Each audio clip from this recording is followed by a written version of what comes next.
부처님의 지혜, 아난의 아미타불 친견. 부처님께서 아난에게 말씀하셨다. 너는 일어나서 다시 가사를 단정히 하고 합장하고 공경히 무량수 부처님께 예배하여라. 시방세계의 모든 부처님은 항상 저 부처님의 무창무예를 찬양하고 칭찬하시느니라. 이때 아난은 일어나서 가사를 단정히 하고 몸을 바르게 하여 서쪽을 향해서 공경히 합장하고 오체를 땅에 대고 무량수 부처님께 예배하였다. 그리고 부처님께 사례었다. 부처님이시여, 원하옵나니 저 무량수불의 알렉사기 세계와 모든 보살 성문 대중들을 배웁게 하여 주시옵소서. 이 말이 끝나자마자 바로 무량수불께서 대광명을 놓아 널리 모든 부처님 세계를 비추시니 금강, 철, 위산, 수미산, 크고 작은 모든 산과 모든 것은 한 가지 색으로 되었다. 비유하면 겁수의 세계에 물이 가득 차서 그 가운데 모든 만물이 잠겨 나타나지 않고 넓고 망망한 큰 바다를 바라보는 것 같았다. 저 부처님의 광명도 이와 같아서 성문과 보살 등 모든 광명은 가려지고 다만 부처님의 광명만이 청정하게 빛나고 있음을 배울 수 있었다. 이때 아난이 친견한 무량수불의 근엄한 덕은 우뚝 솟아있는 수미산이 일체 모든 세계에서 높이 우뚝 솟아있는 것과 같았다.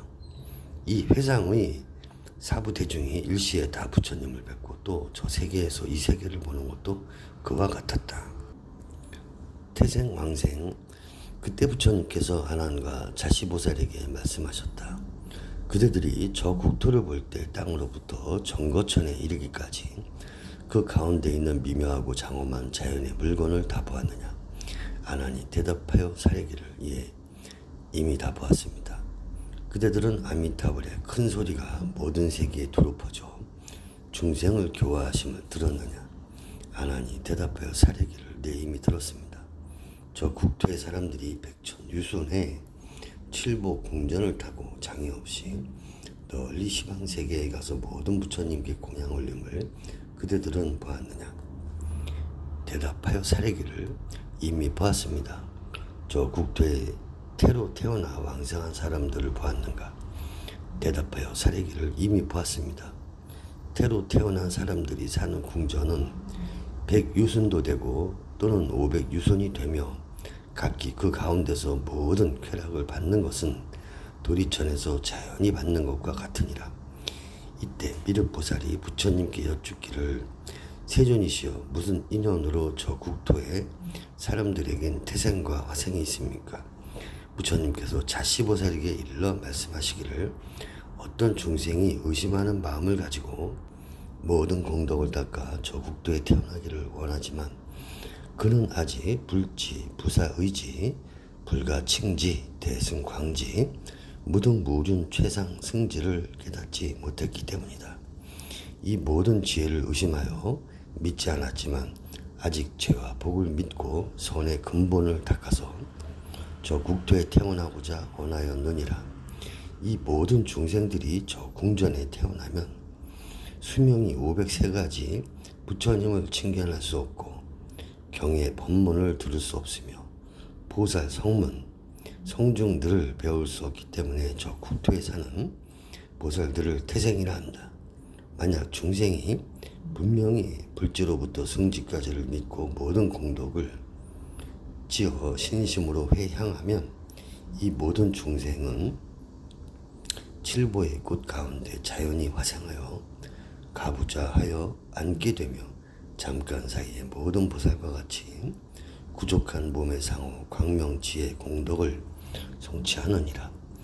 왕생은 태생과 화생의 차이, 또 미륵보살이여 타방 불국토의 모든 대보살이 발심하여 무량수불과 모든 보살과 성문들을 공경하고 공양하고자 하면 저 보살들은 수명을 마치고 무량수 국토에 태어나 칠보 꽃 가운데 자연히 화생한다.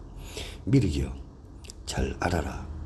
저 화상한 사람은 지혜가 수승하기 때문이며 저 태생한 사람은 지혜가 없기 때문에 500세 동안 항상 부처님을 뵐 수 없고 경의 법문을 들을 수 없으며 보살과 여러 성문들을 볼 수 없고 부처님께 공양할 수 없으며 보살행을 알지 못하기 때문에 공덕을 닦을 수가 없다. 마땅히 알아라. 이 사람은 숙세의 지혜가 없어 의심하였기 때문이다. 부처님께서 미륵보살에게 말씀하셨다.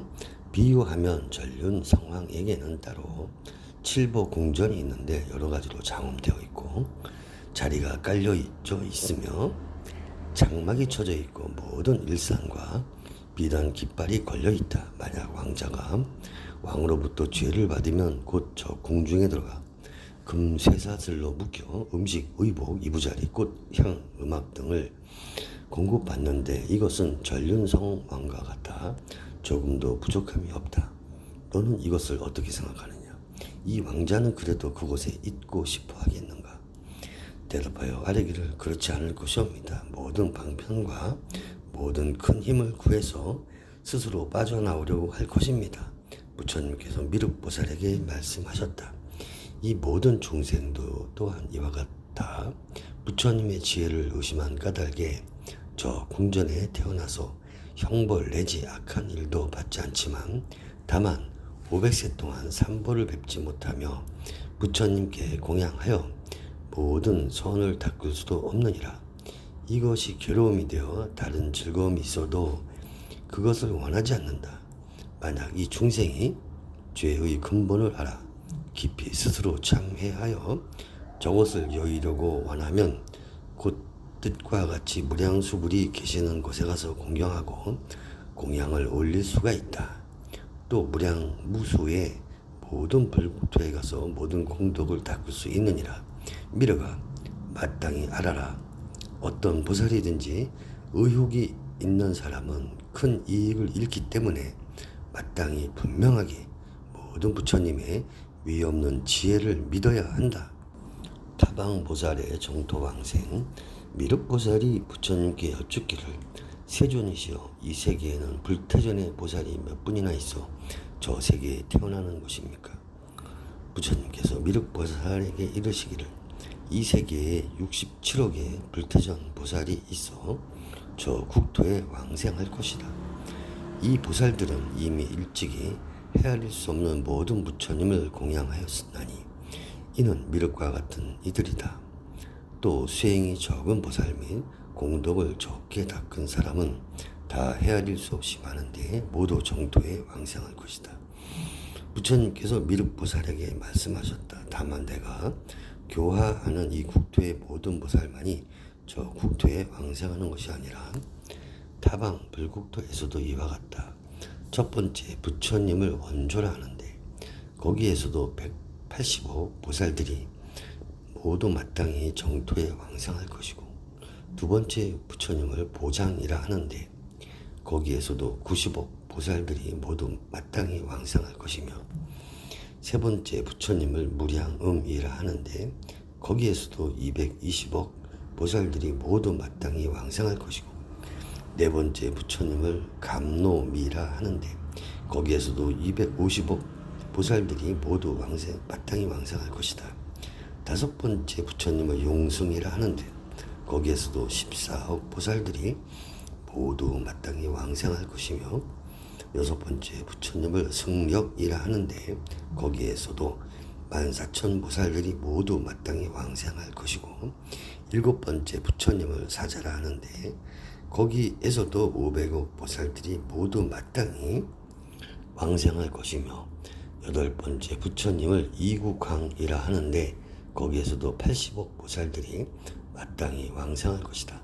아홉 번째 부처님을 독수라 하는데 거기에서도 60억 보살이 모두 마땅히 왕생할 것이며 열 번째 부처님을 묘독산이라 하는데 거기에서도 60억 보살이 모두 마땅히 왕생할 것이고 11번째 부처님을 인왕이라 하는데 거기에서도 10억 보살이 모두 마땅히 왕생할 것이며 12번째 부처님을 무상화라 하는데 거기에서도 헤아릴 수 없이 많은 보살들이 있어 모두 불태전에 있고 지혜가 용명하며 이미 일찍이 무량한 모든 부처님께 공양하고 다른 보살이 백천억급 동안 닦아서 얻은 견고한 법을 7일 동안에 능히 섭취하였느니라. 이러한 보살들이 모두 마땅히 왕생할 것이다. 13번째, 부처님을 무외라 하는데 거기에서도 790억 대보살들과 소보살, 비구 등이 헤아릴 수 없이 많이 있어 모두 다 왕생할 것이다. 부처님께서 미륵보살에게 말씀하셨다. 다만 이 14번째 불국토 가운데 모든 보살들만이 왕생하는 것이 아니라 시방세계의 무량한 불국토로부터 왕생하는 사람은 이와 같이 헤아릴 수 없이 많다. 내가 다만 시방의 모든 부처님의 명호가 저국토에 태어난 보살과 비구들을 말한다면 밤과 낮 일겁 동안 두고도 오히려 다 말할 수 없을 것이다. 나는 이제 너를 위해서 간략히 이것을 설할 뿐이니라. 미륵보살에게 부처님께서 미륵보살에게 말씀하셨다. 저 부처님의 명호를 듣고 크게 기뻐하며 한 번이라도 생각하면 이 사람은 큰 이익을 얻고 곧 위없는 공덕을 구족할 것임을 마땅히 알아라. 그러한 까닭의 미륵이여 가령 큰 불이 삼천대천세계에 가득하다 할지라도 반드시 이것을 뚫고 지나가 이 경의 법문을 듣고 환희심을 믿고 지니며 독성하고 가르침과 같이 수행해야 한다. 왜냐하면 많은 보살이 이 경의 법문을 들으려고 하여도 들을 수 없는 존귀한 법이기 때문이니라. 만약 어떤 중생이 있어 이 경의 법문을 듣는 사람은 위없는 진리에서 끝내 물러나지 않을 것이니 그러므로 마땅히 한결같은 마음으로 삼가 믿고 지니며 외우고 가르침과 같이 수행하여라. 부처님께서 말씀하셨다. 내가 이제 모든 중생을 위해 이 경의 법문을 말하고 무량 수불 및 그 국토에 있는 모든 것을 보게 하였으니 반드시 실천해야 하며 모두 이것을 구해야 할 것이며 내가 열반한 후에 다시 의혹을 일으켜서는 안 되느니라. 미래 세상의 경우에 진리가 다 멸한다 하더라도 나는 자비로서 불쌍히 여겨 특히 이 경을 100년 동안 더 머물게 할 것이다. 그래서 중생들 중에서 이 경을 만난 사람은 생각하는 대로 모두 득도할 것이니라. 부처님께서 미륵보살에게 말씀하셨다. 열애가 세상에 출현하심을 만나기 어렵고 보기 어려우며 모든 부처님의 경전을 얻기 어렵고 듣기 어려우며 또 보살의 수승한 법과 모든 바라매를 듣기 어렵고 선지식을 만나 법을 듣고 능히 수행하는 것도 역시 어려운 일이다. 더구나 이 경을 듣고 믿어 수지하는 것은 어렵고도 어려운 일로 이보다 더 어려운 일은 없느니라. 그러므로 나는 법을 이와 같이 밝히고 이와 같이 설하고 이와 같이 가르쳤나니 마땅히 믿고 의지하여 법과 같이 수행하여라. 법문을 듣고 기뻐하는 대중 그때 세존께서 이 경의 법문을 설하실 적에 무량한 중생들 모두가 위없는 바른 깨달음의 마음을 내었고 12,000 나유타 사람들은 청정한 법안을 얻었으며 22억 모든 천인과 사람들은 안함과를 얻었고 80만 비구들은 누진통을 얻었으며 40억 보살들은 불태전을 얻었으니 곧 서원의 공덕으로서 스스로 장엄하여 다음 세상에는 반드시 정각을 이룰 것이다. 그때 삼천대천세계가 6가지로 진동하고 큰 광명이 널리 시방세계의 국토를 비추며 100,000가지 음악이 저절로 연주되고 수많은 아름다운 꽃이 펄펄 날아내렸다. 부처님께서 법문을 설에 마치시니 미륵보살과 시방에서 온 모든 보살들과 장로 안함 여러 대성문 일체 대중이 부처님의 설법을 듣고 기뻐하지 않는 이가 없었다.